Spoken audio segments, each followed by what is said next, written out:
तेलंगणा राज्यात करीमनगर जिल्हा मेटपेल्ली तालुका मेटपेल्ली चैतन्यनगर येथे 15 वर्षापासून एका भक्ताने अन्नब्रह्मय्या कारपेंटर यांनी लाकडी गणेश मूर्तीची स्थापना केली। त्याची कथा अशी आहे की पाळजेतील सत्यगणपती दर्शनासाठी आले होते सहपरिवारासोबत। त्या रात्री गणेश महाराज त्यांच्या स्वप्नात आले, तू एक माझी गणेश लाकडी मूर्ती बनवून स्थापना कर। माझे विशेष म्हणजे असे की माझे सोंड डावीकडे असते, तू माझी सोंड उजवीकडे करून माझी स्थापना कर।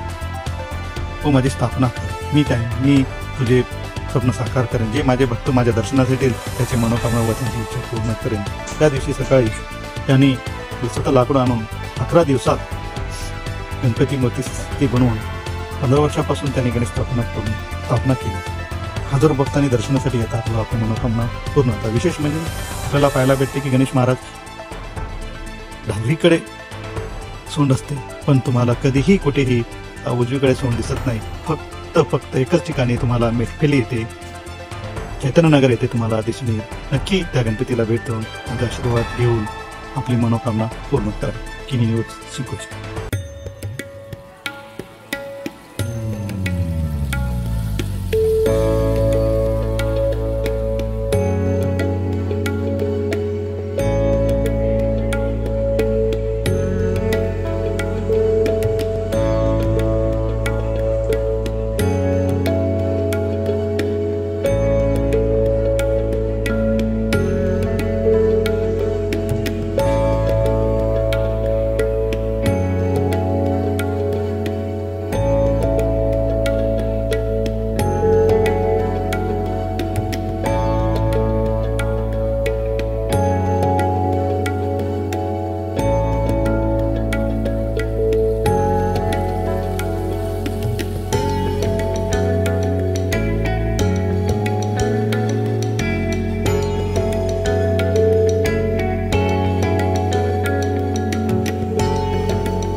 Subscribe to my channel.